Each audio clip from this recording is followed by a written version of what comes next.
No, muy buenas tardes a todos, bendiciones. Qué bueno verles y saludarles a quienes están aquí presentes.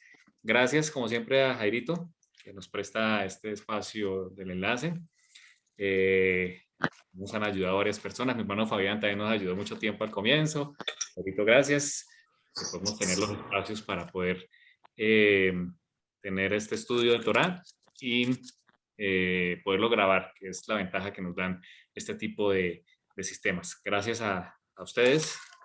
Oramos todos los días por todos los miembros del grupo, por las necesidades que nos han escrito, los tenemos en oración. Eh, Qué bueno es poder estudiar la Torá, poder entenderla, comprenderla.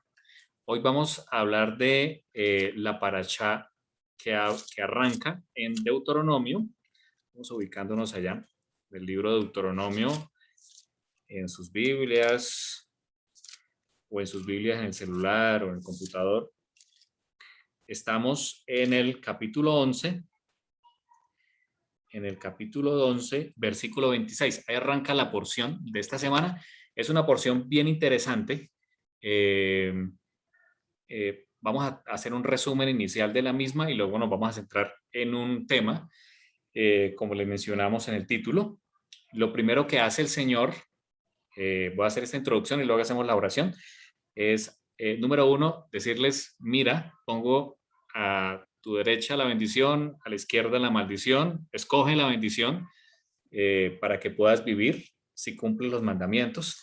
También les recuerda en el capítulo 12 que a la tierra donde van a entrar, esos pueblos hacían dioses, generalmente en lugares altos, en la cima de colinas, hacían sus santuarios para la adoración idolátrica que implicaba inclusive sacrificios humanos, sacrificios de niños, de bebés, por ejemplo al dios Moloch, y también orgías sexuales y otros depravaciones que ocurrían en este tipo de cultos. Por eso el Señor les recordaba con tanta vehemencia y en tantas ocasiones que el pueblo debía apartarse de la idolatría y no hacer lo mismo, que era ir a esos lugares altos a ofrecer.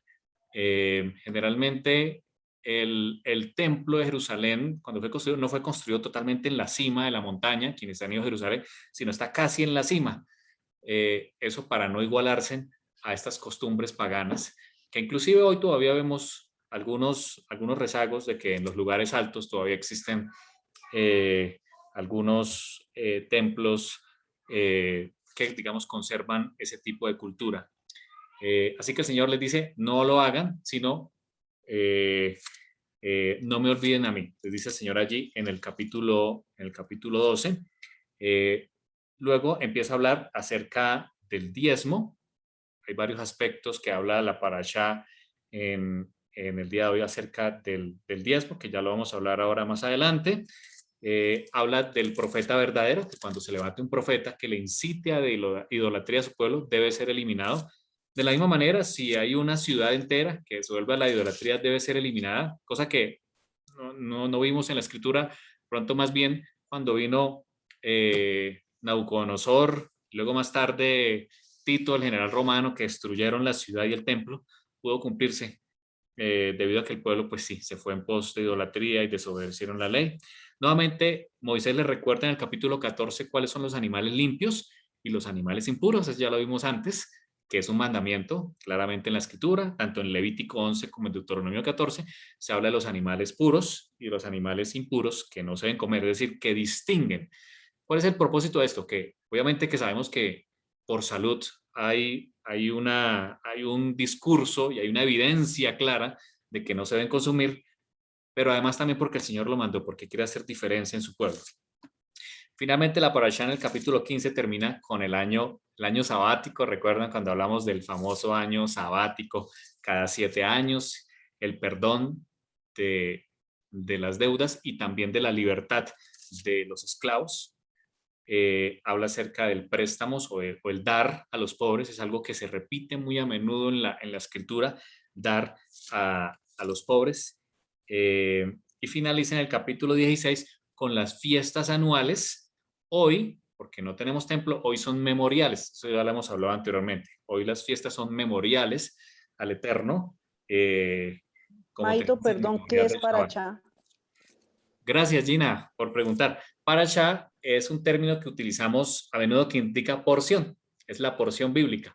Entonces utilizamos a veces algunos términos hebreos y gracias por preguntar, porque a veces se nos olvida hacer la traducción. Es la porción bíblica de hoy, que finaliza en el capítulo 16, versículo 17. Hay un aspecto importante que nos habla esta porción, esta parashá, y es acerca del diezmo. Creo que hemos hablado someramente acerca del tema del diezmo y la porción de esta semana nos habla muy específicamente. Deuteronomio 14, 15, hablan incluso uno anterior, el 12, hablan acerca del diezmo. Así que vamos a tratar de excavar un poco acerca de este término que es tan polémico. Lo que vamos a decir, lo vamos a decir con mucho respeto, tratando de utilizar lo que la escritura nos muestra, de entender cómo se hacía, dado que pues, este mandamiento, porque es un mandamiento, el diezmo es un mandamiento que está allí en la Torá, cómo se hacía en ese momento, bajo qué circunstancias, y cómo hoy, cómo nos aplica hoy realmente, qué es lo que significa para nosotros, cómo debemos hacerlo y a quién debemos entregar este diezmo. Es un tema, como les dije, es un tema un poco difícil, dado que los temas de dinero, como se ha interpretado hoy, dado que el diezmo no tenía nada que ver con dinero, el tema de dinero pues es un poco sensible para muchas personas. Aquí hay personas de diferentes creencias, de diferentes denominaciones y por supuesto no, nuestro objetivo no es atacar a nadie, nuestro objetivo es con todo el respeto.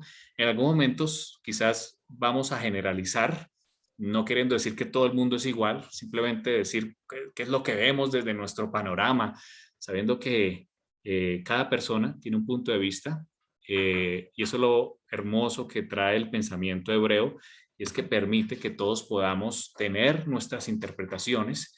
El pensamiento hebreo no es un pensamiento cerrado de que yo tengo la verdad y tú la debes entender y es así porque es así, letra con sangre. No, no es el pensamiento hebreo. El pensamiento hebreo es que estudiemos la Torá, que comprendamos y cada uno puede tener sus interpretaciones y eso es válido.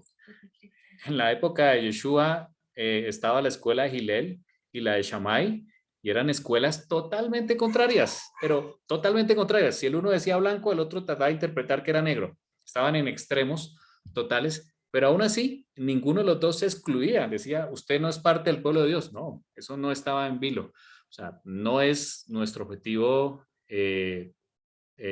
hacer creer que lo que digamos aquí es la última palabra, sino que entendamos, sino que vayamos a la escritura todos y podamos entender que el día de hoy nos salgamos con el concepto, lo más importante.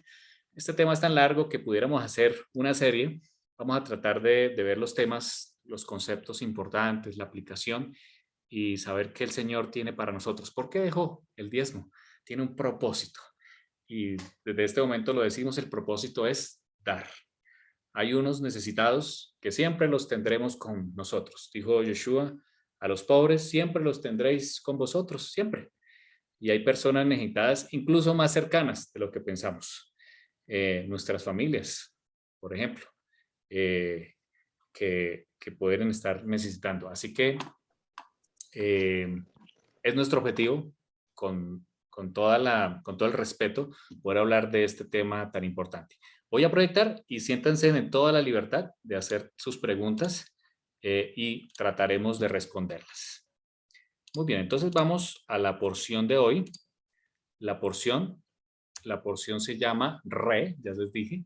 Re se toma porque, como siempre en cada porción, es la primera palabra de la porción. En este caso, en el capítulo 11:26, dice, mira, está diciendo, mira, observa.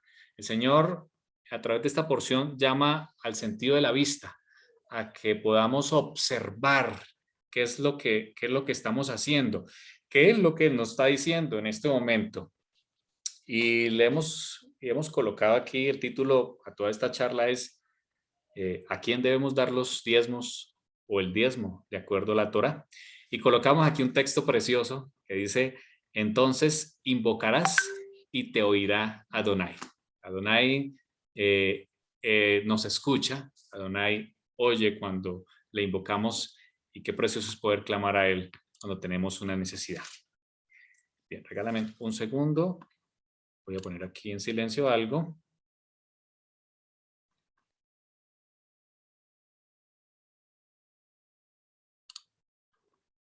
Creo que ahí todavía están viendo pantalla. Listo, vamos a orar. Muchas gracias a mi mamá que me acordó que tengo que orar. Oremos, te damos gracias, nuestro Dios, porque nos has dado tu Torah. Bendito eres tú, Señor Dios nuestro, creador del universo, que nos has dado tu Torah, una Torah viviente, una Torah a la cual nos aferramos como al árbol de vida. Ayúdanos, Señor, a entender este mandamiento. No es un mandamiento fácil, ha sido tergiversado, objeto, Señor, de que muchos se enriquezcan a causa de otros, o también, Señor, objeto de críticas por parte de muchos. Queremos, Señor, entender cuál es el mensaje que traes a través del maaser o el diezmo que has puesto en la Escritura. Te alabamos, Señor, porque eres maravilloso, bendita Torah, y también por Yeshua, quien es la Torah viviente, que vino y vivió entre nosotros. Pedimos, Señor, que nosotros y nuestros descendientes, los hijos de nuestros hijos, seamos todos conocedores de tu nombre y estudiosos de tu Torah. En aras de ella misma, Señor. Te alabamos en el nombre precioso de Yeshua. Amén. Muy bien. Arrancamos con este texto de Isaías 58. Vamos a poner todos los textos aquí. Algunos que no, pues obviamente les indicaremos. El primer texto, quisimos arrancar con Isaías 58, 1 al 12. Isaías 58 habla acerca del verdadero ayuno. Precisamente está hablando del Yom Kippur y esa relación de ese ayuno que hacía el pueblo, donde ponían cara triste, cara arrugada, para que todo el mundo se diera cuenta que estaban de ayuno. Y él dice, ese no es el ayuno que yo escogí, el ayuno es otro, el ayuno es ayudar. Y aquí está, está muy relacionado con el Yom Kippur. Dice, clama voz en cuello, no te detengas, alza tu voz como trompeta. Claro, en el Yom Kippur había era la gran trompeta, se le llama este día, y anuncia a mi pueblo su rebelión. Era un día de arrepentimiento. Y a la casa de Jacob su pecado, que me buscan cada día y quieren saber mis caminos, como gente que hubiese hecho justicia y que no hubiese dejado la ley de su Dios. Ojo con esto, me piden justos juicios y quieren acercarse a Dios. ¿Por qué dicen, ayunamos y no hiciste caso? Humillamos nuestras almas y no te diste por entendido. He aquí que en el día de vuestro ayuno buscáis vuestro propio gusto y oprimís a vuestros trabajadores. Ojo con esto, ¿no? Lo que está diciendo. En el día en que ayunan, mientras unos ayunan, están oprimiendo a los trabajadores. He aquí que para contiendas y debates ayunáis, y para herir con el puño, gracias amor. Inicuamente, no ayunéis como hoy, para que vuestra voz sea oída en lo alto. Es tal el ayuno que yo escogí, que de día aflija al hombre su alma, que incline su cabeza como junco y haga cama de silicio y ceniza. O sea, como que todo el mundo se dé cuenta que está haciendo ayuno. ¿Llamaréis a esto ayuno y día agradable a Adonai? Por supuesto que esto no está invalidando que el Señor nos llama a ayunar en el Yom Kippur, por supuesto, porque es parte de la congoja, ¿no? Del arrepentimiento de ese día. Dice él, no es más bien el ayuno que yo escogí, desatar las ligaduras de impiedad, soltar las cargas de opresión, dejar libres a los quebrantados y que rompáis todo yugo. Muy relacionado también con el, con el año del jubileo. No es que partas tu pan con el hambriento, es lo que nos pide el Señor, y a los pobres errantes albergues en casa. Cuando veas al desnudo, lo cubras y no te escondas de tu hermano. Mira lo que está diciendo el Señor. Esto es lo que yo quiero, que partas tu pan, que cuando veas al desnudo lo abrigas, que ayudes al que tiene necesidad, que no te escondas de tu hermano, porque si lo haces, dice el Señor, nacerá tu luz como el alba y tu salvación se dejará ver pronto e irá tu sedacá. Vamos a hablar de este término en varias ocasiones. Tu justicia irá delante de ti y la gloria de Adonai será tu retaguardia. Entonces invocarás y te oirá Adonai. Fíjense, te oirá, ahí sí te oirá. Clamarás y él dirá, heme aquí. Si quitares de en medio de ti el yugo, el dedo amenazador y al hablar vanidad, si dieres pan a quién, al hambriento. Creo que hay muchos hambrientos aquí en esas dar pan. Y saciares al alma afligida. Entonces en las tinieblas nacerá tu luz y tu oscuridad será como mediodía. Adonai te pastoreará siempre. Qué precioso, ¿no?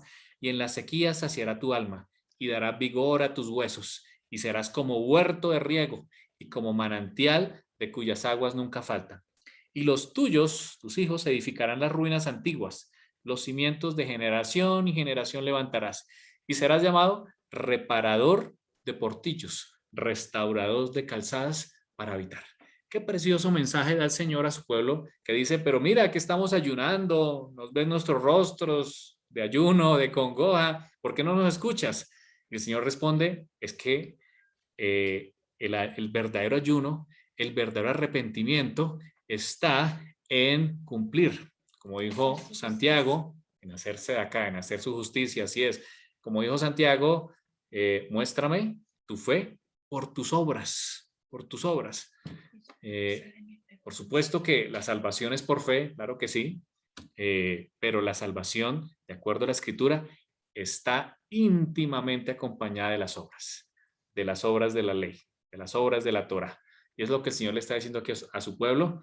Si ustedes miran al afligido y sacian el alma, entonces los escucharé, los saciaré, los pastorearé siempre.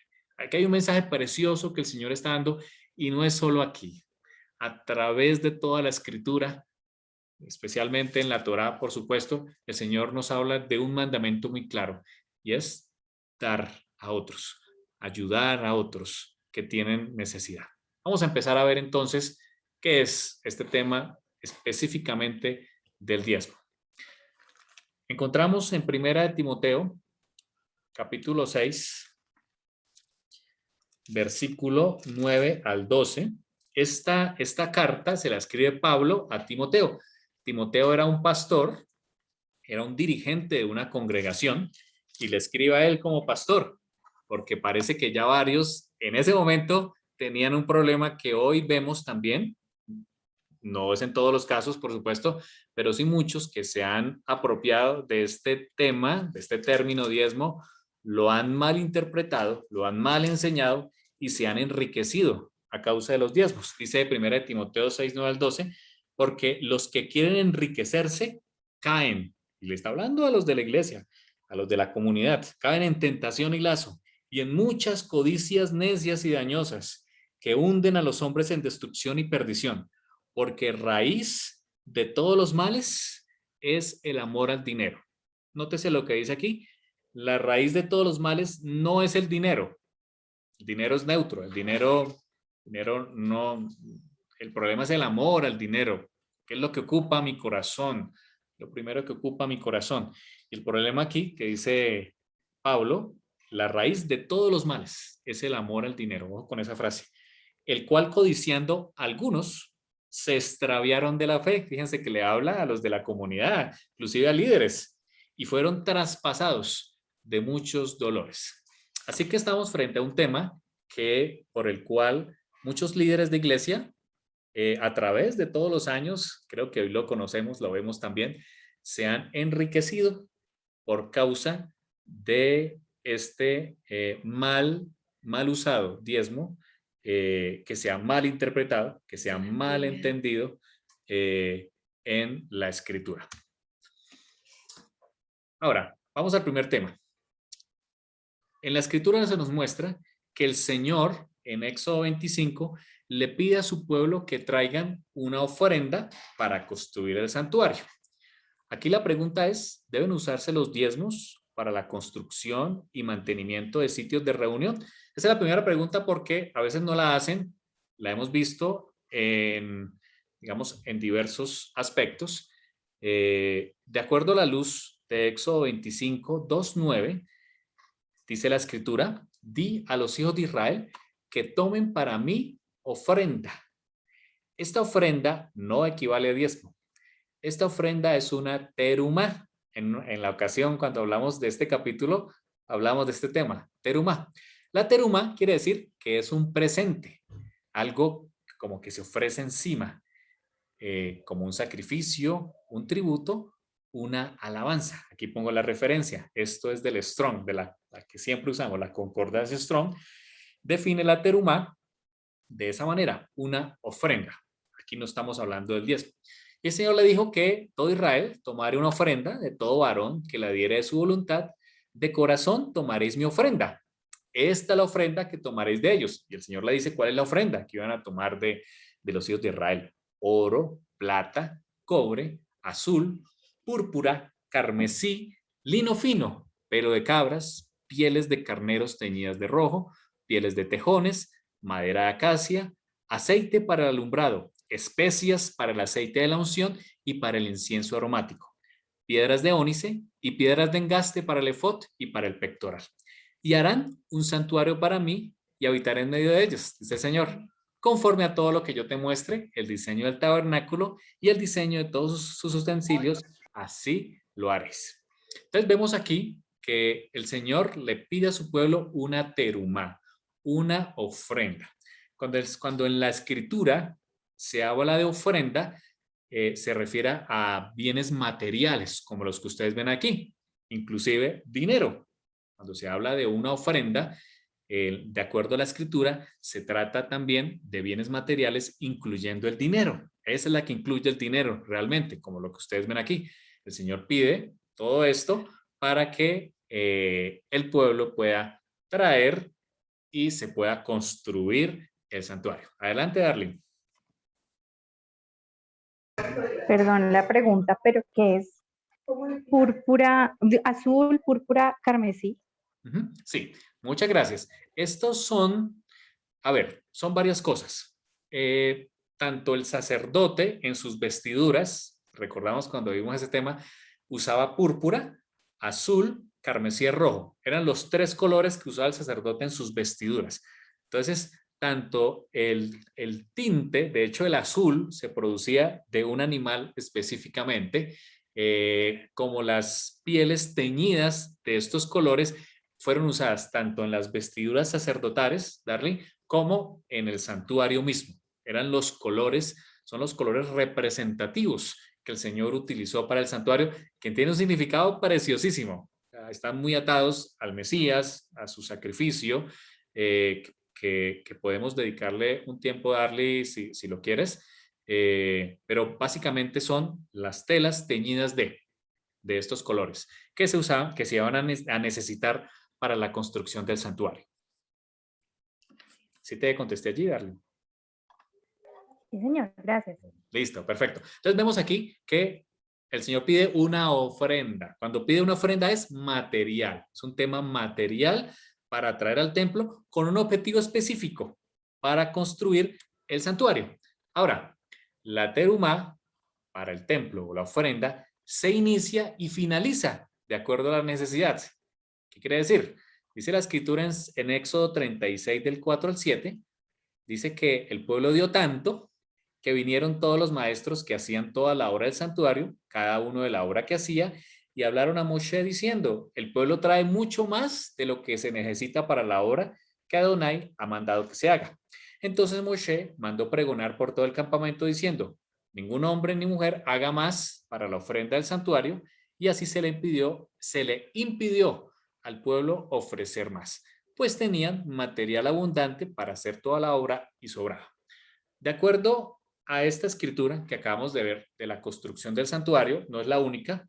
Cuando se repararon los muros, el santuario durante la época de los reyes también se pidió ofrenda. Era una terumá, una ofrenda diferente al diezmo, no tiene nada que ver.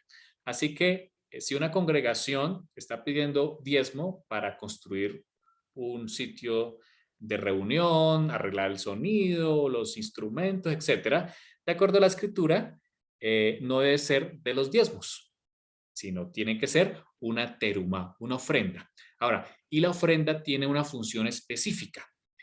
Se terminó de hacer la obra y se le dice al pueblo, terminamos, no tienen que traer más. Fíjense la diferencia. La terumá allí termina su función y es algo en especie, como el dinero. Muy bien, me van contando si hay dudas. Ahora, el diezmo.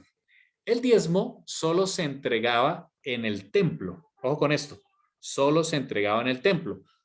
Desde el momento en que fue instituido el santuario, los israelitas llevaban su diezmo. Ya vamos a ver qué es el diezmo que llevaban allí durante toda la época del peregrinaje. Cuando entraron en la tierra prometida, el santuario estuvo en Silo, luego estuvo en Gilgal, finalmente en Jerusalén, y de allí hasta que fue destruido, los israelitas llevaban sus diezmos al templo. Eso lo dice la escritura. De hecho, la parashá de hoy habla que el único lugar donde el Señor le indicare, allí debían llevar sus diezmos. En la época cuando no hubo templo, pues los israelitas no tuvieron a un lugar aquí a donde llevar los diezmos, incluyendo este momento que no tenemos aquí un santuario en la tierra terrenal, aunque sí tenemos uno celestial. Dice la escritura en Jeremías 2:13, porque dos males ha hecho mi pueblo. Me dejaron a mí fuente de agua viva y cavaron para sí cisternas, cisternas rotas que no retienen agua. Este versículo es para que meditemos que no debemos reemplazar lo que el Señor ha puesto por lo que nosotros creemos que es. La escritura claramente en la Torá nos habla de un mandamiento que el Señor ha puesto y que no debe ser reemplazado a menos que la misma escritura no lo diga, como lo vamos a ver en el caso de Yeshua. En tal caso, no podemos equiparar al templo donde se hacían los sacrificios, la mediación del pueblo no equivale a una iglesia. Es decir, que una iglesia hoy en día diga que somos el templo y por lo tanto usted debe traer ahora los diezmos, eso no es bíblico. Lo decimos con todo el cuidado que este tema merece, pero en ningún momento en la escritura el templo se equipara, el templo de Israel, donde se sacrificaban, donde estaba el altar de los holocaustos, la mesa de los panes, no se equipara a una iglesia. Y claramente en la escritura lo vemos. Por ejemplo, vemos en la época de Yeshua que estaba el templo en pie, incluso en la época de Pablo estaba el templo en pie, donde ellos llevaban sus diezmos, llevaban también las ofrendas al templo, los sacrificios, pero tenían sus sinagogas. Y las sinagogas era el lugar donde ellos estudiaban su Torá, donde se congregaban, donde aprendían, y claramente ellos sabían que no equivalía al templo. Por ejemplo, en las diversas cartas de Pablo, vemos que Pablo les habla a los creyentes. En ningún momento en las cartas de Pablo se pide un diezmo, sino se pide, por supuesto, donativos, una ofrenda, por supuesto, para llevar a los pobres. Pero también Pablo dice que el obrero es digno de su salario. Claro, quien trabaja debe también comer, quien predica la palabra debe también comer, pero en ningún momento equipara a ese salario como si viniera del diezmo. Es decir, que el templo que el Señor mandó construir, el santuario de Israel, no se equipara a una congregación o a una iglesia. La iglesia es diferente, es un lugar muy importante donde nos congregamos, alabamos, estudiamos Torah, pero no se equipara al templo. Por lo tanto, no es un lugar objeto de llevar diezmos. Allá no podemos llevar diezmos bíblicamente porque no cumple los requisitos. Segundo, el pastor no se equipara a un levita. Por supuesto, como vimos en la paracha de hoy, uno de los diezmos, ya lo vamos a ver más adelante en el detalle, uno de los objetos del diezmo eran los levitas. Los levitas, ustedes recuerdan, era esa tribu que fue elegida en forma especial porque se pusieron delante del Señor en la época del becerro de oro. Y el Señor los eligió para que ministraran el santuario, para que fueran sacerdotes, es decir, fueran los mediadores del pacto del Señor, fueran los que cargaran con el pecado, tenían un símbolo mesiánico, los levitas, y los levitas no tenían heredad. Los levitas no podían heredar tierras porque su porción era el templo. Diferente a un pastor. Un pastor, de hecho lo encontramos, por ejemplo aquí Timoteo, el que acabamos de leer, era un pastor. El mismo Shaul o Pablo también era un predicador de la escritura, enseñaban como lo hace un pastor, pastoreaba sus ovejas, las cuidaba, etcétera. es diferente, es un maestro de Torá, es un pastor, no se equipara a un levita. Bíblicamente no se equipara a un levita. Los levitas y los sacerdotes son símbolos de Yeshua. Decir que una iglesia es el templo y un pastor, un levita, es anular lo que hoy estamos viviendo. En repetidas ocasiones, y como lo hemos dicho, estamos viviendo el sacerdocio de Yeshua. Vamos a ver algunos textos. Sabemos que Yeshua, después de morir en la cruz, asciende al cielo, entra al santuario celestial, ya lo hemos leído allí, por única vez al lugar santísimo, para ejercer su sacerdocio. Actualmente estamos en la era del sacerdote Yeshua. Él es el sumo sacerdote y él es el objeto del diezmo que se le entregaba al levita.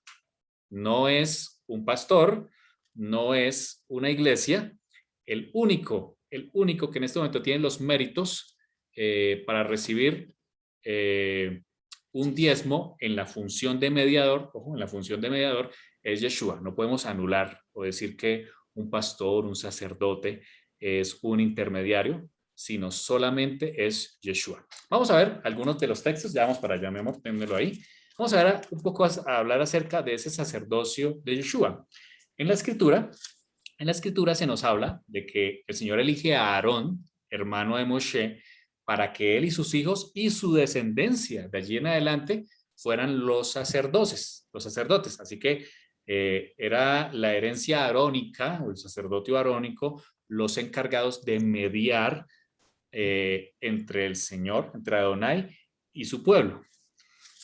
Pero aparece un personaje en Génesis, allí lo tengo, Génesis 14, del 17 al 20, que se le da el título de Melquisedec. Aparece 3 veces en la escritura y es un símbolo mesiánico. Génesis 14, del 17 al 20, dice que cuando Abraham volvía de la guerra, de la primera guerra mundial que hubo en ese momento, de la derrota de Kedorlaomer y de los reyes que con él estaban, salió el rey a Sodoma a recibirlo, al valle de Sabe, que es el valle del rey. Entonces, Melquisedec, que significa Melech es rey, y Sedec viene de la palabra justicia, es decir, el rey de justicia salió a recibir a Abraham.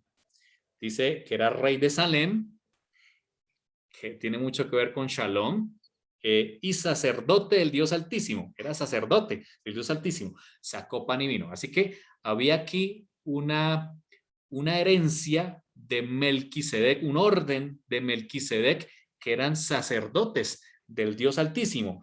Y salió a recibir a Abraham, dice la escritura, y le dijo, bendito sea Abraham del Dios Altísimo, creador de los cielos y la tierra, bendito sea el Dios Altísimo que entregó en tus manos a tus enemigos. ¿Y qué hizo Abraham? Hizo lo que debía hacer. Le entregó a él, al sacerdote, según el orden, Melquisedec, que era sacerdote de Dios, le entregó los diezmos de todo, de la guerra. Allí se los entregó. Encontramos nuevamente este término de Melquisedec en el Salmo 110. Salmo 110, versículo 4. Dice, juró Adonai, y no se arrepentirá. Este es un salmo mesiánico. Tú eres, le está diciendo a Yeshua, tú eres sacerdote para siempre, según el orden de Melquisedec, rey de justicia. Quiere decir que, aunque Yeshua viene del linaje de la tribu de Judá, no de la tribu de Leví, para que pudiera ejercer la función sacerdotal y cumplir la Torá, el Señor le dijo que él era, y dice, juró, dijo, tú eres sacerdote para siempre. El Señor le confirió ese honor de ser sacerdote según el orden de Melquisedec.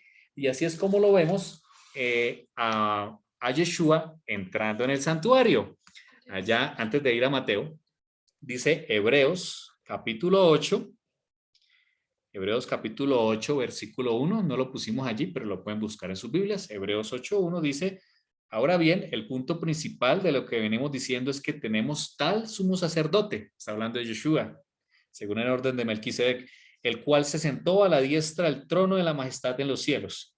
Él es, o sea, actual, hoy en día, ministro del santuario, o sea, sí tenemos un sumo sacerdote, sí lo tenemos, y de aquel verdadero tabernáculo que levantó el Señor y no el hombre. Todo sumo sacerdote está constituido para presentar ofrendas y sacrificios, por lo cual es necesario que también éste tenga algo que ofrecer. Así que, si estuviera sobre la tierra, ni siquiera sería sacerdote, habiendo aún sacerdotes que presentan las ofrendas según la ley. Estos sirven, hablando de los terrenales, a lo que es figura y sombra de las cosas celestiales, como se le advirtió a Moshe cuando iba a dirigir el tabernáculo diciendo: mira, haz todas las cosas conforme al modelo del cielo mostrado en el monte, pero ahora tanto mejor ministro es el suyo, cuanto es mediador de un mejor pacto, establecido sobre mejores promesas. Algunos de los versículos que ven allí. Así que claramente estamos en el sacerdocio de Yeshua, hay un tabernáculo en el cielo, Yeshua es el sumo sacerdote según el orden de Melquisedec y por lo tanto como mediador, no hay otro mediador, a quien sea objeto de recibir los diezmos. Ahora la pregunta es, Yeshua es el sumo sacerdote, el único que está vigente hoy. ¿Cómo hacemos para entregarle los diezmos o el diezmo a Yeshua que ministra en el cielo? Pues el mismo Yeshua nos dijo a quién. Vamos a ir a Mateo 25. Mateo 25, capítulo 25, capítulo 31. Yeshua, hablando acerca del retorno de su segunda venida a la tierra, dijo: cuando el Hijo del Hombre venga en su gloria y todos los santos ángeles con él, entonces se sentará en su trono de gloria aquí en la tierra, y serán reunidas delante de él todas las naciones, y apartará los unos de los otros, como aparta el pastor las ovejas de los cabritos, va a separarlos. Como en el Yom Kippur, el sumo sacerdote separaba el macho cabrío de su derecha y el de su izquierda. Y pondrá las ovejas a su derecha y los cabritos a la izquierda. El rey les dirá a su derecha, los de la derecha: venid, benditos de mi Padre, heredad del reino preparado para vosotros desde la fundación del mundo. Porque tuve hambre, él dice, tuve hambre y me disteis de comer. Tuve sed y me disteis de beber. Fui forastero y me recogisteis. Estuve desnudo y me cubristeis. Enfermo y me visitasteis. En la cárcel y vinisteis a mí. Los justos le responderán: Señor, ¿cuándo te vimos hambriento y te sustentamos? ¿O cuándo te vimos sediento y te dimos de beber? ¿O cuándo te vimos forastero y te recogimos? ¿Cuándo te vimos desnudo y te cubrimos? ¿O cuándo te vimos enfermo en la cárcel y vinimos a ti? Respondiendo el Melech, aquí está Melquisedec que está hablando aquí, o sea, Yeshua, respondiendo el rey les dirá: de cierto os digo que cuanto lo hicisteis a uno de estos mis hermanos más pequeños, que dice la escritura, a mí lo hicisteis. Si Yeshua, si estamos bajo el gobierno del sumo sacerdote Yeshua, el único, de acuerdo a la Torá, como mediador, llevamos al otro punto, como mediador que puede recibir los diezmos, ningún otro, ni un sacerdote, ni un pastor, nadie, solo él. Él mismo dijo que cuando tú le das a alguien, cuando tú le das al que está en la calle, cuando tú visitas al que está en la cárcel, cuando tú sacias la sed del que está sediento, cuando tú le das de comer al que tiene hambre, cuando tú sustentas, cuando tú cubres, lo estás haciendo al mismo Melech, al mismo Melquisedec. Es decir, estás cumpliendo el mandamiento de entregar tu diezmo cuando lo haces a alguien que tiene necesidad. Me avisan las preguntas hasta ahí. Pablo enseña a dar ofrenda a su ministerio. Ya lo hablamos en cada una de sus cartas. Él invita a que las personas traigan, de hecho lo dice en varias de sus cartas, que traigan las ofrendas, ya sea la terumá o la sedacá, para que se le pueda, porque él llevaba esas ofrendas para los pobres, pero también él decía, ¿por qué no? Si el obrero es digno de su salario. Aún así, sabemos que Pablo trabajaba, él hacía carpas para evitar cargar a la congregación, aunque claramente en la escritura se dice que él es, obrero, que es un obrero digno de salario. ¿Qué quiere decir esto? Que la persona que se dedica a predicar, a hablar de la escritura, a enseñar Torah, por supuesto que es un trabajo y es digno de un salario, pero no tiene nada que ver con el diezmo. La escritura no compara a ese salario del obrero digno de su salario, no tiene nada que ver con el diezmo. Adelante, amor. Bueno, aquí hay algo importante que es importante resaltar, y es que en la época antigua, cuando se formaron las primeras sinagogas, porque no existían, se formaron con un propósito específico, ¿sí? Y es importante conocerlo. El propósito por el cual se formaron estos lugares fueron, primero, para que la gente tuviera conocimiento, porque por causa de la falta de conocimiento era que sus corazones se habían desviado y se habían ido tras otros dioses, y por lo tanto había venido la destrucción para el pueblo, ¿sí? La dispersión, entre otras cosas. En estos lugares, en estas pequeñas sinagogas, las reuniones que se hacían con dos objetivos. Uno, mucha gente estaba lejos del templo y no era fácil ir hasta el templo, ¿sí? Entonces servían como lugares donde uno se estudiaba Torah, ¿sí?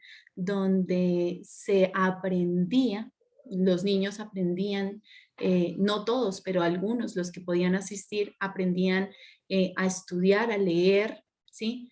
Y adicional a eso, entendían las leyes por las cuales debían regir su vida. Y segundo, cuando ellos conocían y era de conocimiento que había una necesidad dentro de los miembros o los asistentes a la sinagoga, ellos ayudaban a recibir ofrendas. ¿Para qué? Para impartirlas, y que no hubiera nadie que dijera, no voy porque no tengo comida, no tengo alimento.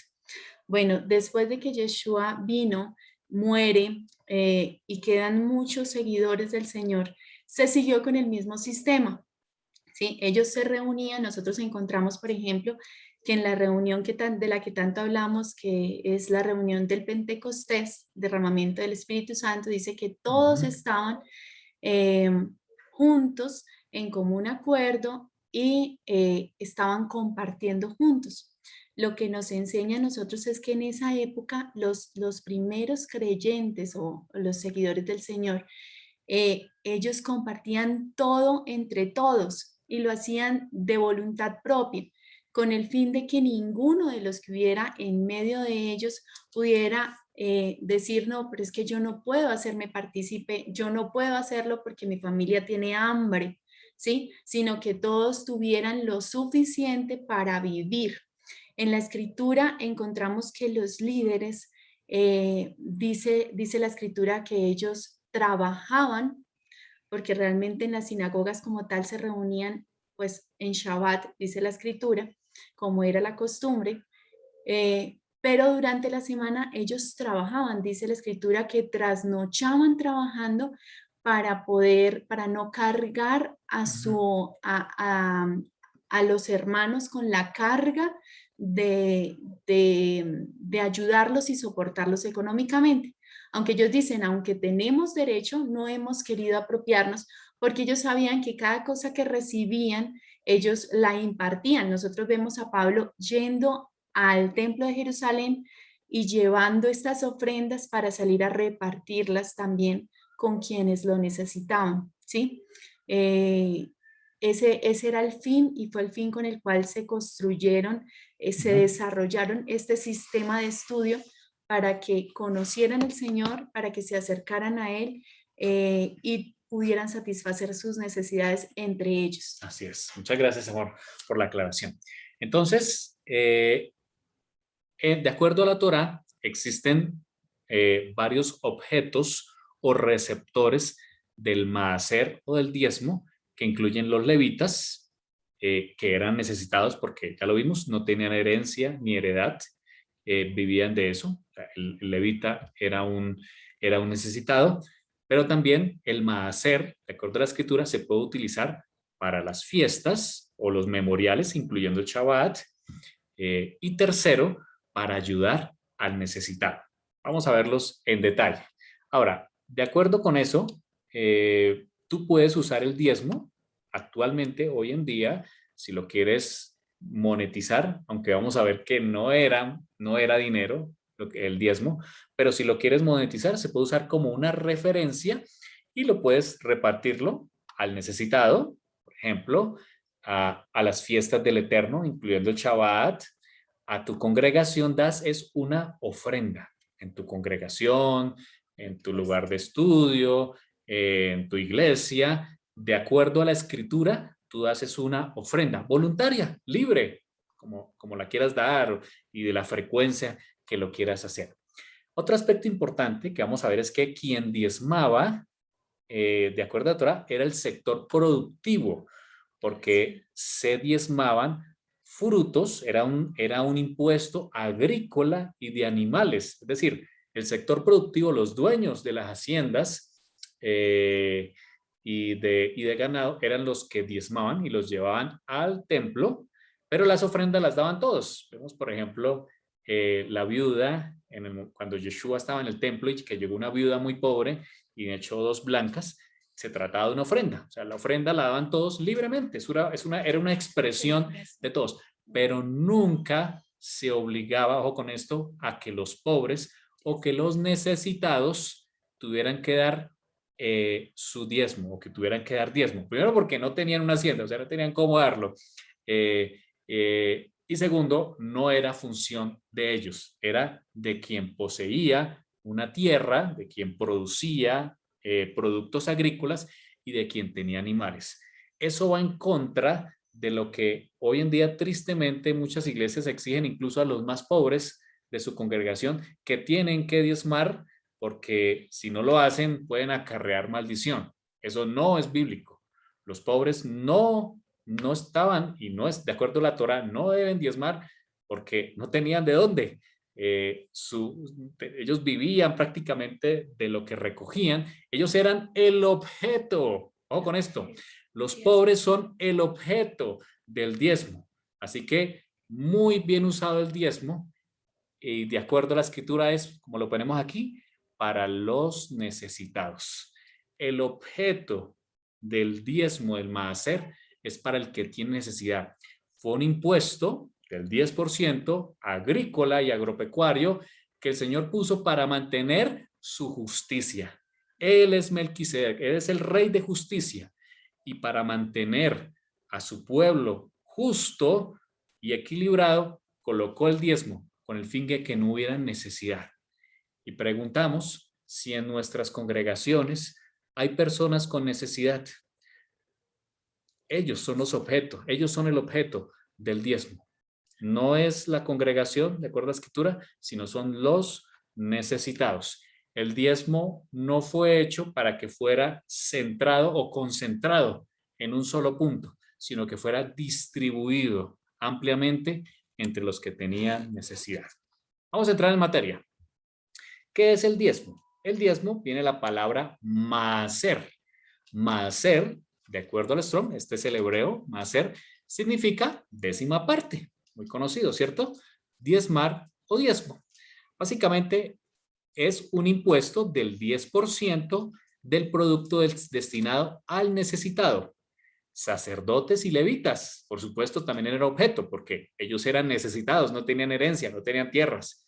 Y también, dice la escritura, para las fiestas al Eterno, incluyendo el Shabbat. Si tú quieres hacer una buena cena en Shabbat, puedes usarlo el diezmo. Si tú quieres comprarte un vestido o celebrar el Pesach, la fiesta del Sukkot, por supuesto que de acuerdo a la escritura, como lo vamos a leer, puedes coger de ahí, incluso comer del diezmo, porque es un objeto del maaser. Entonces, eran productos del campo y animales y se trataba de alimentos.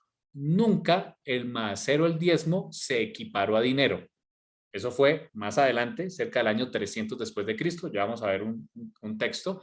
pero nunca en la escritura ni en la Torá se refleja que el diezmo era dinero. Siempre fue el producto de la tierra o animales, es decir, alimento. Por eso Malaquías habla, traed los diezmos al alfolí, que es un almacén, no es un cofre, es un almacén, y haya alimento en mi casa. Era para que los sacerdotes pudieran comer, era para que pudieran comer y sustentarse.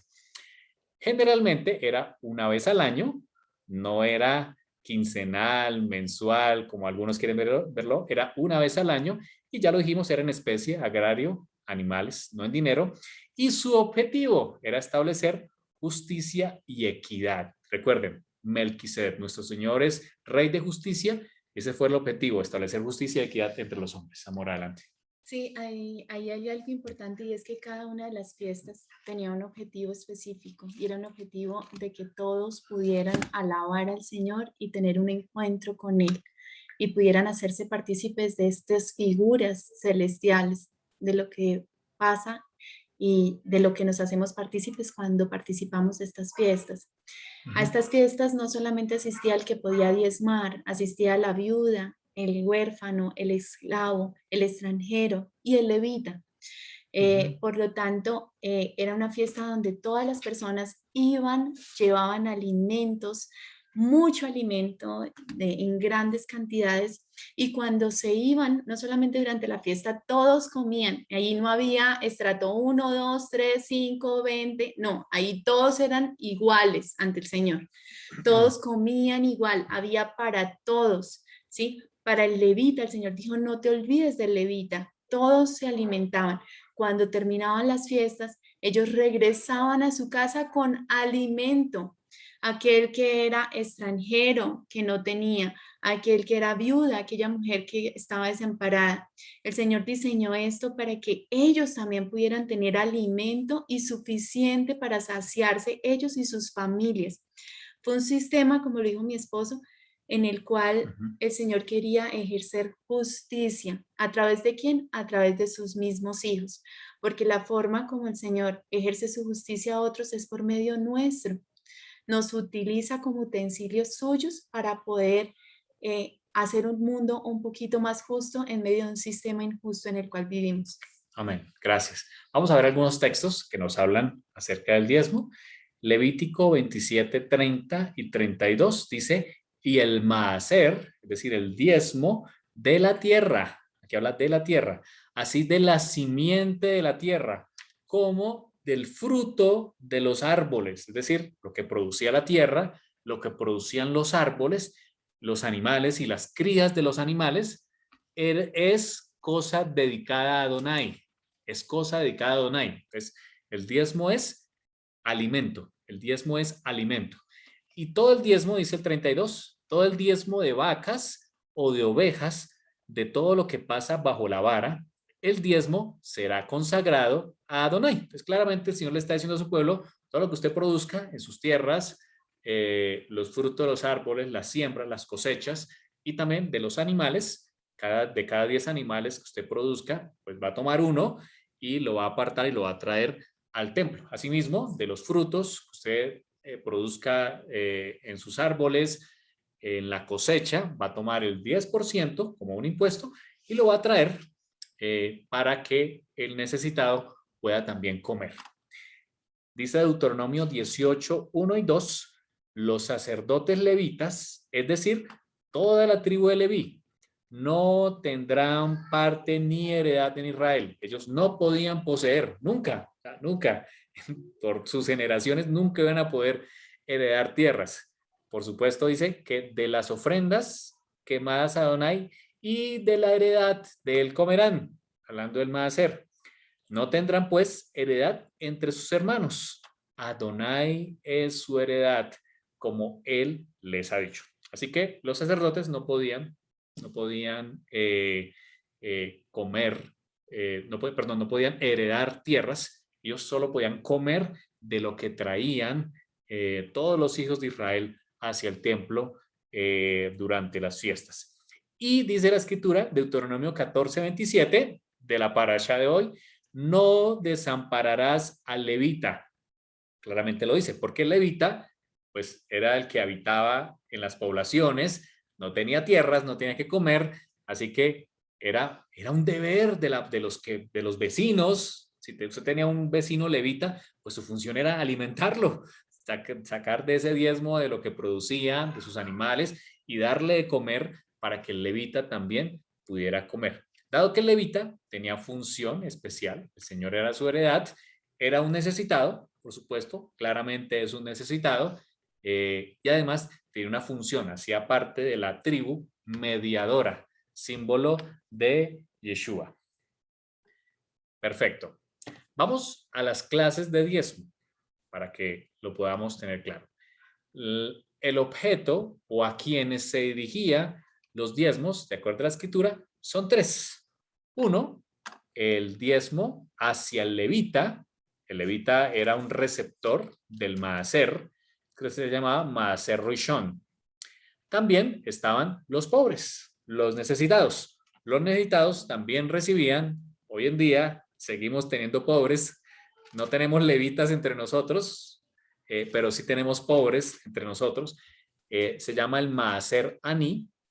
Y también para las fiestas, para los memoriales del Eterno, el Señor también estableció el diezmo. ¿Para qué? Para que fuera alegre, para que hubiera abundancia y para que el necesitado también pudiera venir y alegrarse en las fiestas del Eterno.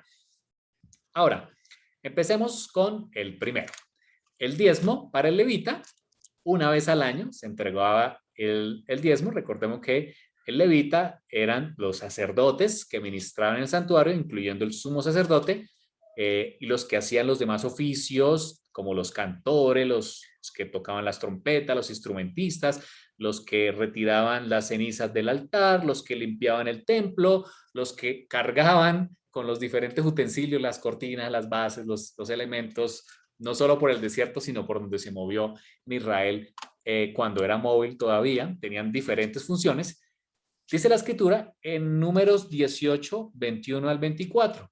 He aquí, yo he dado a los hijos de Leví todos los maaser, todos los diezmos en Israel por heredad.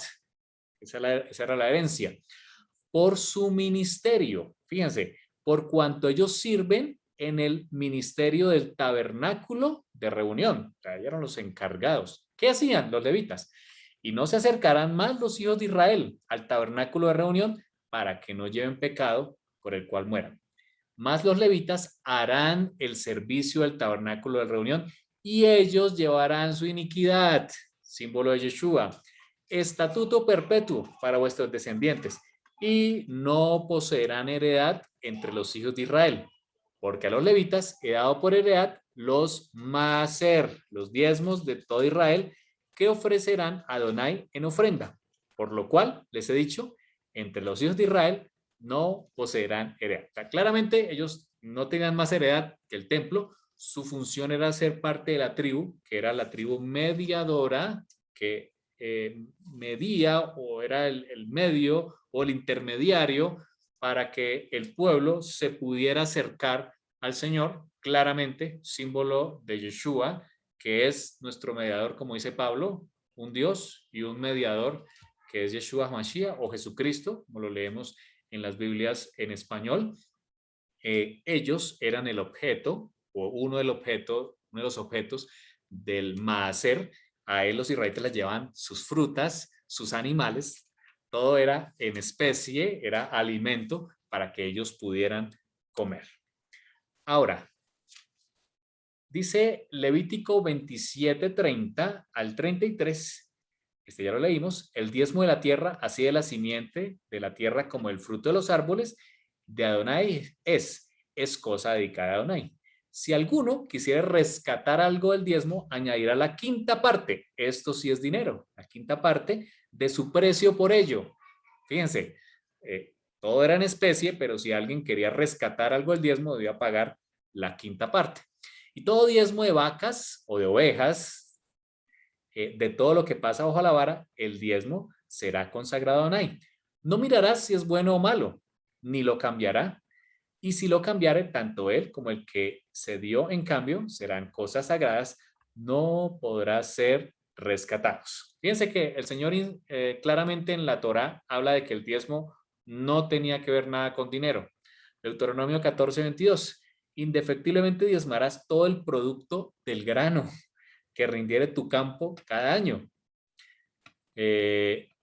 Claramente aquí la escritura está hablando que el diezmo no es dinero. En ningún momento se menciona en la escritura que era dinero.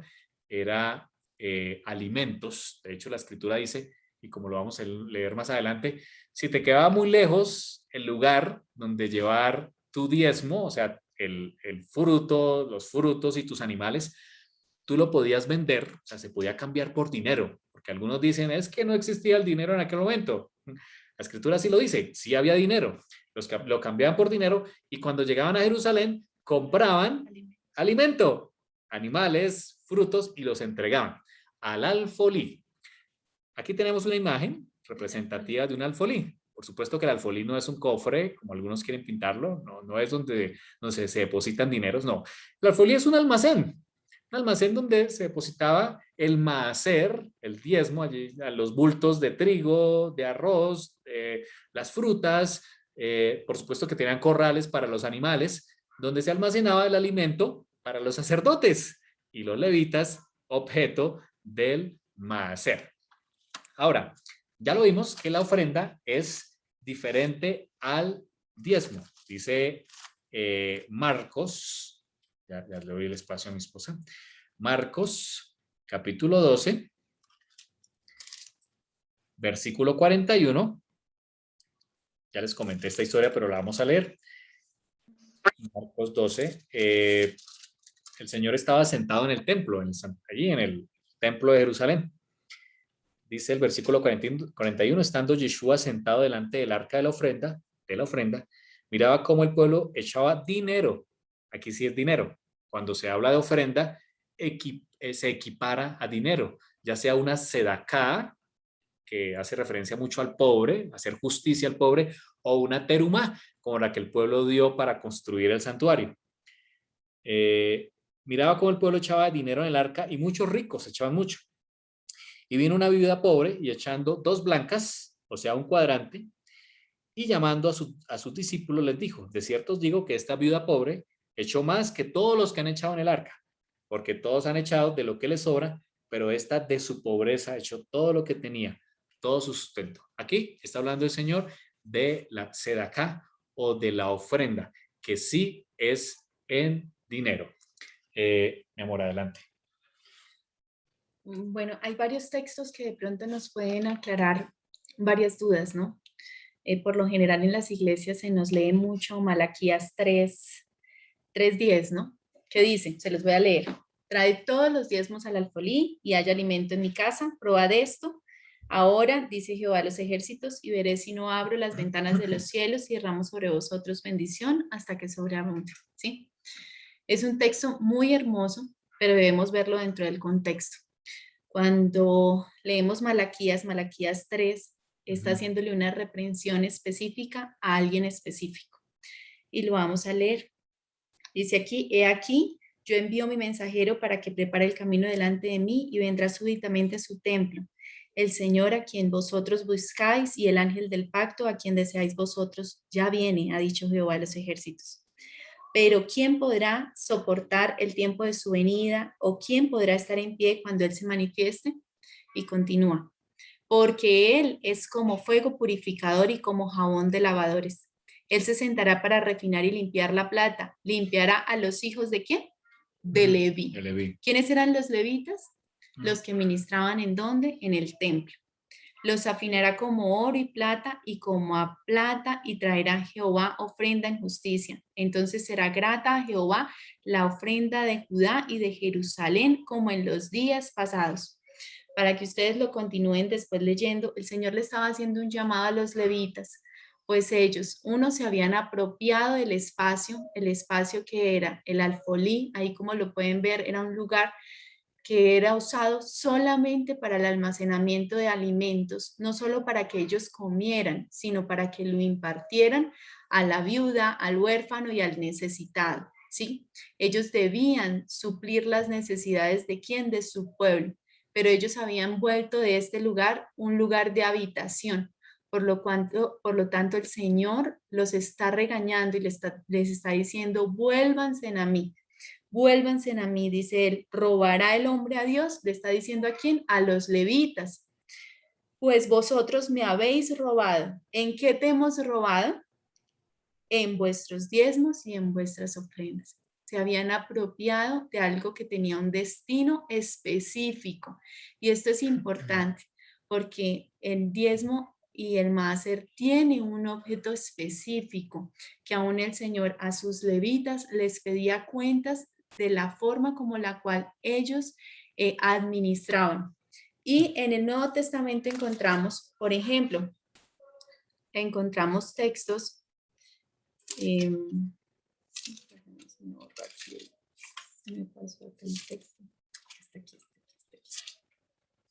encontramos textos, por ejemplo, Primera de Corintios, donde se habla de que las personas o la persona consagrada, y esto es importante también que lo digamos, aquellos apóstoles que predicaban el evangelio y que salían y se dedicaban a predicarlo, también podían tener derecho a vivir, dice aquí.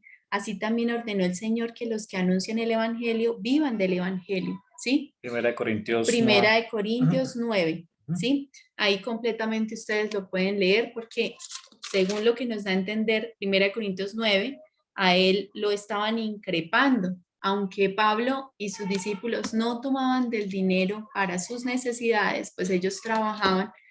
Ellos dicen que si lo hicieran, pues no habría ningún inconveniente porque ellos tenían derecho para hacerlo, ¿sí? Podían tener para sacar para sus necesidades, y esto es importantísimo decirlo, porque no era para que ellos se enriquecieran, sino para que satisfacieran sus necesidades de ellos y de sus esposas, porque acá lo dice Pablo, dice, no tenemos derecho a llevar con nosotros una hermana esposa, ¿sí? Sí tenían derecho a tener una familia que pudiese recibirlo. Mucho más adelante, ahorita se me perdió el texto, en segunda de Corintios, también Pablo le dice a su pueblo, ahorita busco la cita específica, los invita, les dice, ¿quieren recoger ofrendas? Recojan ofrendas para yo ir y darlas. ¿A quién? En Jerusalén. Y eso es importantísimo que lo leamos. Ahorita lo encontré y ahorita se los doy. ¿Por qué? Porque había un propósito por el cual el Señor dejó el diezmo, pero también dejó una ofrenda específica para unas necesidades específicas de su pueblo. Ok, entonces, de acuerdo a lo que estamos viendo aquí, gracias amor, claramente el diezmo en las congregaciones donde Pablo o Shaul visitaba, no se pedía un diezmo porque el diezmo fue algo diferente, que se daba en el templo y era en forma de alimentos y al necesitado, pero sí, si lo aplicamos hoy en día, de acuerdo a la escritura, los líderes de iglesia, pastores, sacerdotes, etcétera, o como se llaman en las diferentes congregaciones, pueden enseñar a dar es caridad o ofrenda, ya sea una tzedakah, una justicia o un donativo para sus congregaciones, una terumá para mejorar las instalaciones, sonido, etcétera. Pero encontramos que bíblicamente no eran objeto del diezmo. Segundo, diezmo también, el segundo objeto del diezmo era para celebrar las fiestas. Dice Deuteronomio 14, 22 al 27, 3 veces cada año aparecerá todo varón tuyo delante de Adonai tu Dios en el lugar que él escogiere, en Jerusalén. En la fiesta solemne de los panes sin levadura, esto es por Pesa o Pascua, en la fiesta solemne de las semanas, Shavuot o Pentecostés, hoy llamado, y en la fiesta solemne de los tabernáculos, que es Sukkot. Y ninguno se presentará delante de Adonai con las manos vacías. Este texto, que también ha sido mal interpretado, porque muchos solo leen esta parte para decir que nadie debe presentarse en la iglesia con las manos vacías, realmente se refiere es que en cada fiesta los varones que asistían debían llevar tanto el diezmo, el maaser, como también las primicias y las ofrendas que de corazón llevaban hacia el templo. Hoy en día no tenemos el templo físico aquí en la tierra, tenemos el templo celestial, Por lo tanto, nosotros no celebramos las fiestas, sino lo hacemos en forma de memorial. Nosotros celebramos el memorial del Pesa, celebramos el memorial de los panes sin levadura, el memorial del Shabbat, el memorial de la fiesta de las trompetas, del Yom Kippur en el ayuno y también del Sukkot o la fiesta de los tabernáculos. Lo hacemos en memorial, recordando y guardando el mandamiento del Señor y por supuesto anunciando y predicando todo lo que ello implica. Dice Deuteronomio 14, 22 al 27. Indefectiblemente diezmarás todo el producto del grano que rindiere tu campo cada año y comerás delante de Adonai tu Dios en el lugar que él escogiere para poner allí su nombre. El diezmo de tu grano, tu vino, tu aceite, las primicias de tus manadas, tus ganados, para que aprendas a temer a Adonai tu Dios todos los días. Claramente aquí está el Señor diciendo que el pueblo podía comer de ese maaser del diezmo. Si lo aplicas hoy en día y tú quieres dedicar ese 10%, hoy ya no, quizás no tenemos una finca que rinda fruto y animales, lo podemos transformar en dinero, digamos que usamos ese mismo término diezmo para aplicar el dinero, aunque sabemos que bíblicamente no lo es, pero si lo transformamos en dinero, podrías utilizar ese dinero para ayudar al prójimo, ya lo vimos, ayudar al que tiene necesidad. Segundo, para los memoriales, para poder tener un Shabbat alegre, para tener una fiesta o un memorial donde toda la familia, o si lo llevas a tu congregación para que toda la congregación pueda almorzar ese Shabbat y sentirse saciado y alegre. Eso, de acuerdo a la escritura, es parte del diezmo. Termina diciendo aquí, Deuteronomio 14, y si el camino fuere tan largo que no pudieras llevarlo por estar lejos de ti, el lugar que Adonai tu Dios hubiera escogido, estaban lejos para llevar toda esa carga, cuando Adonai tu Dios te bendijere, entonces lo venderás y guardarás el dinero, te lo vendía por dinero, y vendrás al lugar que Adonai tu Dios escogiere, y darás el dinero por todo lo que deseas, vacas, ovejas, vinos, sidra, o por cualquier otra cosa. O sea, le vale derecho y después le echamos los señor. Nunca entraba diezmo en dinero al templo, sino era siempre alimento. Maaser es sinónimo de alimento. Y no, por supuesto dice la escritura, no desampararás al levita que habitar en tus poblaciones, porque no tiene parte ni heredad contigo. El maaser está íntimamente relacionado con las fiestas, hoy memoriales del Eterno. No podemos separar el uno del otro. Si decimos que guardamos los memoriales, hay una relación íntima, porque eso es lo que llevaban y para eso lo usaban. Ese era uno de los objetos del pueblo de Israel, el poder celebrar las fiestas o las festividades. Y por el contrario, si alguien dice que da su diezmo de su dinero, si lo aplica de esa manera, por supuesto que también hay una relación muy íntima para que pueda utilizarlo en las fiestas del Eterno. Ahora, ¿cuál templo físico? O sea, Mauricio, adelante. una pregunta. Sí. Adelante. O sea que, por decir algo, o sea, lo que acaba de leer, entonces sería, a los levitas, o sea, o a los pastores en nuestra actualidad es una ofrenda, más no un diezmo. O sea, Sí. el diezmo era como para la gente que iban a los pobres, a de pronto hacer, bueno, todas las necesidades que pronto se tenían, pero a ellos se les, o sea, con lo que se acaba de leer, o sea, a los levitas se les da es una ofrenda, teníamos que tenerlo en cuenta, es como ofrenda, más no el diezmo, o sea, que están pidiendo es el diezmo, y el diezmo no es Claro. para el pastor, sino es la ofrenda. Está claro. Sí, Gina, gracias por la pregunta. Está claro. Lo primero es que levita no es lo mismo que pastor. O sea, es un término mal utilizado porque el levita, ya lo dijimos, era la tribu escogida para hacer la mediación en el templo. Hoy nuestro... ¿Puede devolver un momentico la diapositiva anterior que tenía, por favor? ¿De pronto era esta?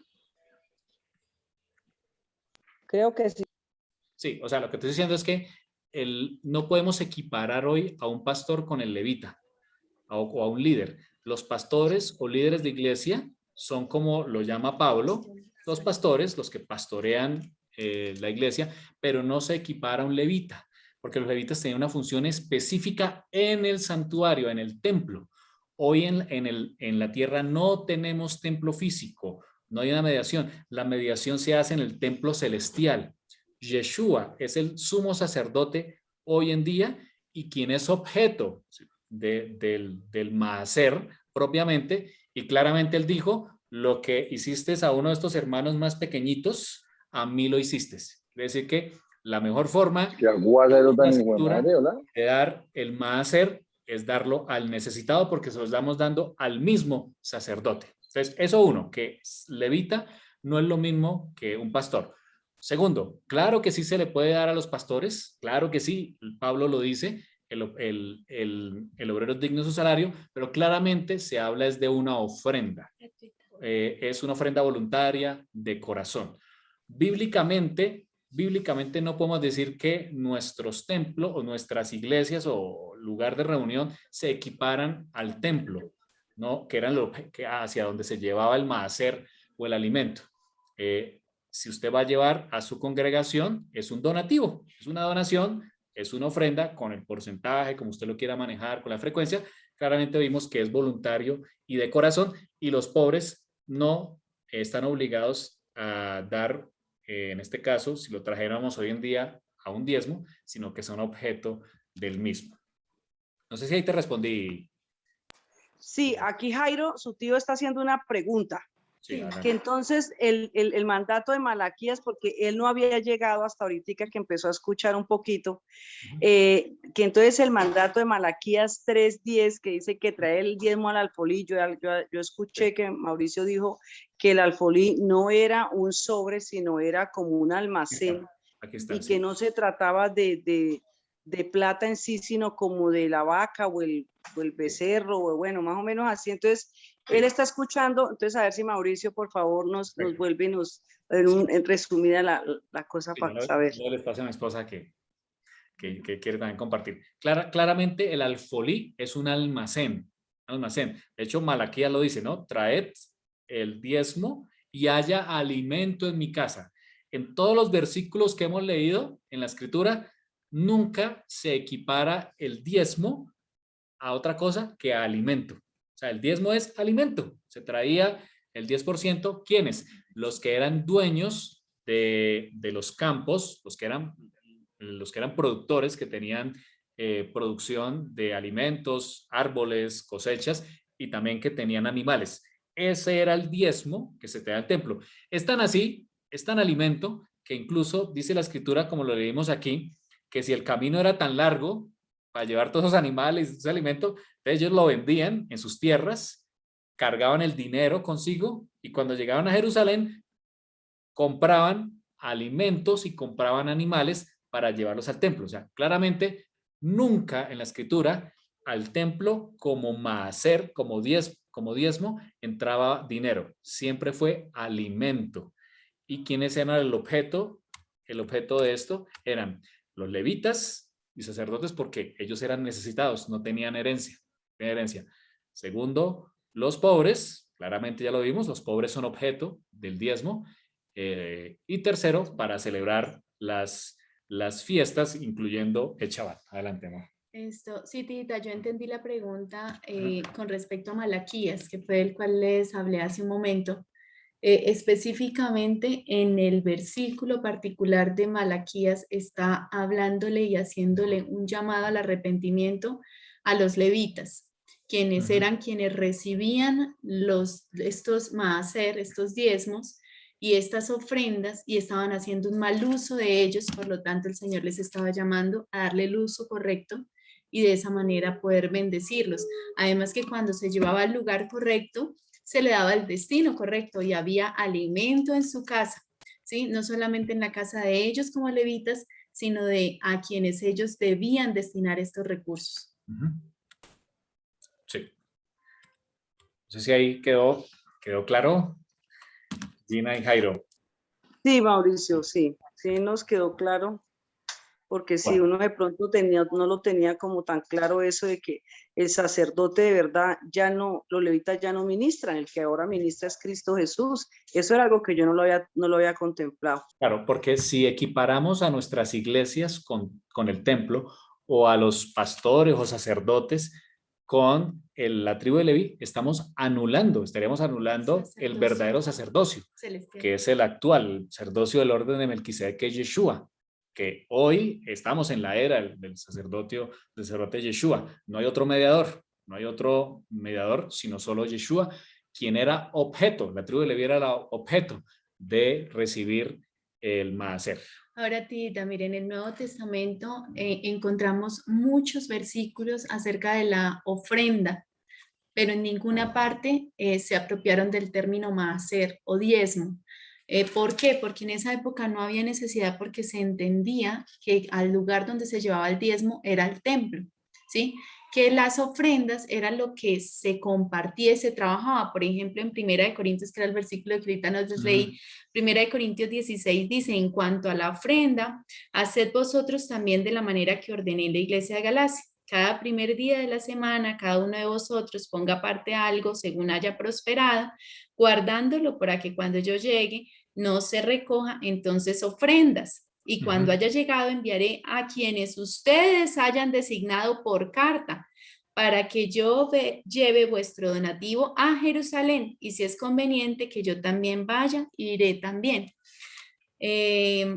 También cuando él nos habla y nos dice que demos con corazón, que ofrendemos. Evidentemente, él siempre pide una ofrenda. Una ofrenda con el fin de ¿qué? Con el fin de que se pudiera cumplir con lo establecido dentro de una comunidad. Y es que esto es importante. Dentro de una comunidad deberíamos vivir como una comunidad, tía. El propósito y lo que nos muestra la historia es que los primeros creyentes todo lo compartían. Sí, por eso fue que muchos gentiles se allegaron a estas comunidades, porque encontraron en ellas una familia, encontraron que eran satisfechas sus necesidades, pero nunca equipararon el sacerdocio levítico. Y esto es importante, porque nunca se compararon, y ya vamos a ver más adelante en qué momento se empezó a hacer una apropiación de este cargo levítico para otro tipo de personas. Adelante, Jairito, que tienes la mano levantada. Sí, yo creo que siguiendo adelante con lo que quiere saber Gina, es importante aclarar algo, que en este momento, si nosotros nos ponemos a pensar lo que son las iglesias, o sea, los lugares donde la gente se reúne, realmente son sinagogas, no son templos. O sea, ninguna iglesia debería llamarse templo, deberían de llamarse sinagogas, porque templo solamente, en todas las épocas, solamente ha existido uno. El templo estaba uno en el desierto, luego solamente uno en Jerusalén, que era construido en Jerusalén. Ellos no tenían templo en ciudades como en diferentes ciudades, sino solamente un solo templo. Pero sí, como tú dijiste hace un momentito, sí tenían sinagogas en diferentes partes, y las sinagogas eran sitios de estudio, eran sitios de reunión y eran también sitios de oración. O sea que eran lo que llamamos nosotros iglesias en este momento, que eso es lo que se hace en las iglesias. Así es, Jairito. De acuerdo, Jairito. Muy bien, muchas gracias. Bien, con respecto al templo, bueno, ya lo dijimos, ¿cuál es el templo que existe hoy? Ya sabemos que no hay un templo físico aquí en la tierra. Esto lo hemos aprendido muy bien de Jairito.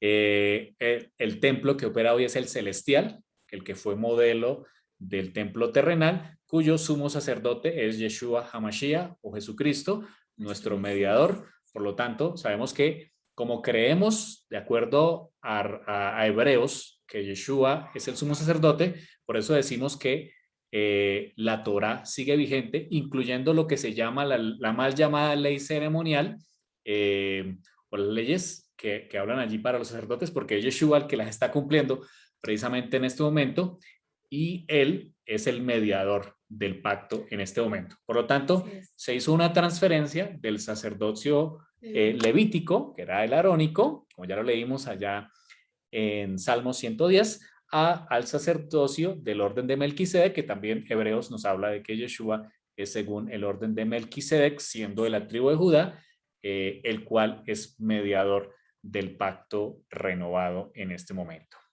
Muy bien, vamos al tercero. El tercer objeto del diezmo, y quizás el más importante, el que el Señor hace más énfasis en toda la Torá, o sea, este es el mandamiento que Yeshua predicó todo el tiempo. sí, y que hoy tenemos necesitados, o sea, sigue siendo, Siempre va a haber. sigue siendo el objeto. Dice la escritura en Deuteronomio 14, 28 y 29, al fin de cada 3 años, aquí ponemos un asterisco. Recuerden que en el ciclo hebreo, como Jairito nos ha explicado, son ciclos de 7 años. El tercero y el sexto año, todo el diezmo se entregaba a los pobres, todo el diezmo, o sea, no iba ni siquiera a Jerusalén. Eso quiere decir que exactamente, precisamente este año, que estamos finalizando este año del calendario judío, el calendario judío civil que está finalizando, es un año sexto. Todos los diezmos se deberían dar a los necesitados, o sea, ni siquiera para las fiestas, todo el diezmo, a nadie más. Dice, sacarás todo el diezmo, todo el maaser de tus productos de aquel año y lo guardarás en tus ciudades. No se iba hacia Jerusalén.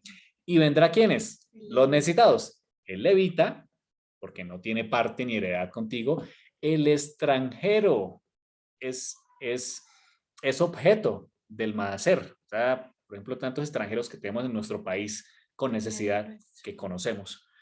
Por ejemplo, nuestros hermanos venezolanos son objeto del maaser o el diezmo. El huérfano, la viuda. ¿Cuántas viudas no tenemos en nuestras congregaciones? Y a veces las dejamos ir con hambre. Que hubiera en tus poblaciones y comerán, ¿qué dice la escritura? Y serán saciados hasta saciarse. Dice eso es un mandamiento de la Torá. ¿Para que qué? Para que Adonai, tu Dios, te bendiga en toda hora que tus manos hicieren. Amén. Creo que este es el texto de la parashá de esta semana, el más impresionante de todos con respecto al maaser. Cuando usted entrega el maaser, si hoy lo quiere equiparar, transformándolo hoy a dinero, ese 10% de sus ingresos realmente debe darse al necesitado. Al levita, bueno, hoy no tenemos levitas, en este caso es a Yeshua, pero sí tenemos extranjeros entre nosotros, tenemos huérfanos, tenemos viudas entre nosotros. Ellos, de acuerdo a la escritura, Deuteronomio 14, 28 y 29, son los objetos del maaser, del diezmo.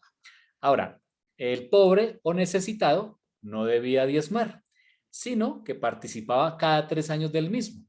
Él sí podía ofrendar, ya lo dijimos, ¿no? Todos podían ofrendar, incluyendo los pobres, pero el pobre no debía diezmar. Él es el objeto del diezmo. Él es el objeto del diezmo. Diezmaba el sector productivo de la sociedad, propietarios de haciendas y animales, alimentos.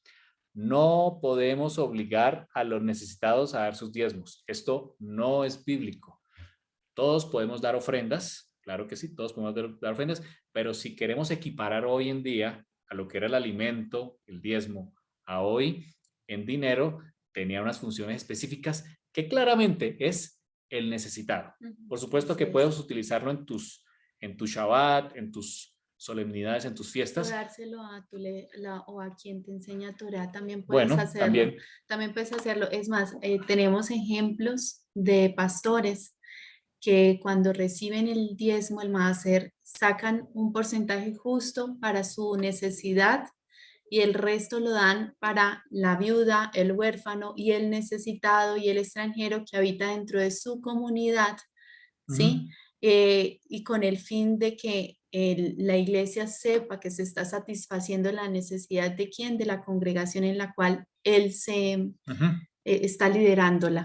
Claro que sí. Acá, mi amor, encontramos ejemplos, hay ejemplos, por supuesto.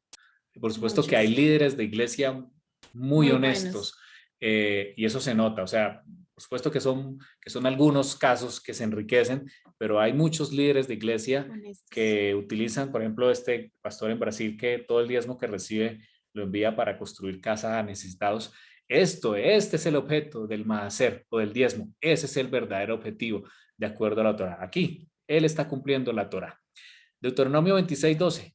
Cuando acabes de diezmar todo el diezmo de tus frutos, aquí nuevamente dice, en el tercer año, el año del diezmo, darás también al levita, nuevamente, al extranjero, al huérfano y a la viuda, y comerán en tus aldeas y se saciarán.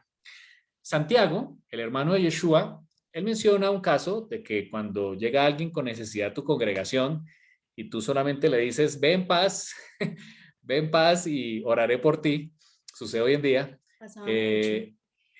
no estás cumpliendo la Torá, porque claramente el Señor nos pide que demos al necesitado, que demos al que tiene necesidad, y claramente el Señor lo dejó en el sistema del maaser. Si lo quieres transformar hoy a tus ingresos, pues tienes, si lo quieres usar como un 10%, tienes un 10% para apoyar a aquel que tiene necesidad. Y hay promesas por montones en la escritura. Dice de Proverbios que el que da al pobre le presta a Dios. Así que ahí tienes a alguien a quien te puede dar y en grandes cantidades. Ahora, vamos a finalizar. ¿Cómo se predica el diezmo hoy?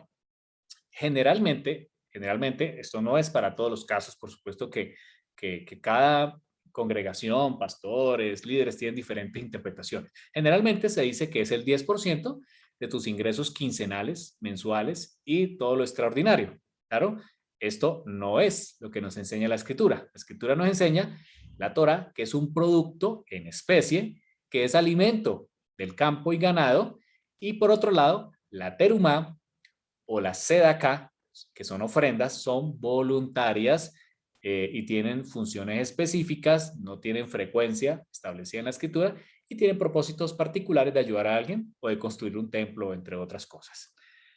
Segundo, ya lo hablamos, se dice, algunos dicen que un creyente que no da el diezmo está robando a Dios. Claramente, ya lo hablando, segundo Malaquías 3:8, no es lo que quiere decir. Realmente Malaquías 3:8 es que estamos robando a Dios los que han usado mal el maaser y dejan de ayudar a los necesitados. Claramente el Señor está haciendo una reprensión, como ya mi esposa lo explicó, porque los levitas estaban mal utilizando. Y por otro lado, también el pueblo había olvidado a los levitas, no lo estaba apoyando, y mucho menos a los necesitados. Robar a Dios es cuando usted deja de dar, si usted quiere equipararlo a hoy, a dinero, ese maaser a el necesitado, a quien es el objeto, a quien dijo Yeshua, cuando lo des a él, es como si lo hicieras a mí. Y él es el sumo sacerdote en este momento. Así que, ¿qué razones más, no? Por supuesto que también se dice que si no diezmas estás bajo maldición. Estos son otros argumentos que se utilizan. Claramente, esto no es. El diezmo es para ayudar a los necesitados. Era un impuesto del 10% agrario para poder hacer justicia, porque Melquisedec es rey de justicia. También se habla, en muchas ocasiones hemos escuchado que se hace una presión psicológica o un sentido de culpa para los creyentes, incluso los necesitados, los pobres, que no tienen ni cómo dar un 10%, se les presiona para que den ese diezmo, porque de esa manera van a obtener prosperidad. Claramente que eso no es lo que enseña la Torá. Si lo queremos hoy aplicar a la Torá, es el maaser, el diezmo, es una medida, es una referencia para colocarlo en términos económicos, para dar al necesitado o también para celebrar las fiestas al Eterno. Por supuesto que la escritura, que la experiencia nos muestra que hay muchos creyentes que lo hacen de corazón. Y por supuesto que sí, porque hay propósitos de expandir el evangelio, de ayudar a que se predique en muchas partes, hacer la escritura. Por supuesto que son grandes razones. Dice Primera de Timoteo 6:10, ya lo leímos, porque raíz de todos los males es el amor al dinero, el cual codiciando algunos se extraviaron de la fe. El problema es el amor al dinero con el cual muchos se han enriquecido pidiendo el diezmo. Claramente entendemos de acuerdo a la escritura que tú puedes apoyar a tu congregación. Por supuesto, claro que sí, Pablo lo dice. Y la escritura, la Torá dice que el obrero es digno de su salario y el que predica la palabra es un obrero. Así que también es digno de su salario. el Brit Hadashah o el Nuevo Testamento, Pablo nos indica que es a través de las ofrendas. Tú puedes ofrendar, por supuesto, a tu congregación, sostener, por supuesto, los que predican, el arriendo de una iglesia no se paga solo, los servicios, claro, por supuesto que sí, claro que sí, pero claramente la Escritura nos muestra que es a través de ofrenda y no de un diezmo o un maaser. Encontramos este documento, es una carta a Nepociano, es una carta de Jerónimo. Si quiere, mi esposa nos hace el contexto histórico, que mi esposa es experta allí. Jerónimo es uno de los grandes traductores que ha tenido la escritura del idioma griego al latín, ¿sí? Esto fue alrededor del siglo IV, en el año 300 algo, cuando a Jerónimo, aunque no se le nombre mucho, tiene un carácter supremamente importante, primero por el tiempo en el cual vivió, segundo por la importancia que tuvieron sus escritos y cuarto por la época en la cual él estuvo.